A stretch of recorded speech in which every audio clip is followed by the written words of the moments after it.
Как понять, что кот любит тебя и доверяет тебе? Если у тебя есть кот дома, либо кошечка, давай быстрее проверяй со мной. Все коты от природы общаются с друг другом носиком по запаху.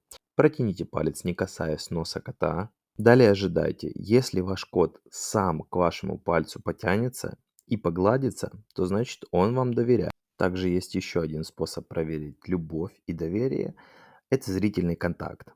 Смотрите на кота и медленно опускайте глаза. В случае, если он вам также медленно моргнет в ответ, то это означает, что он любит вас.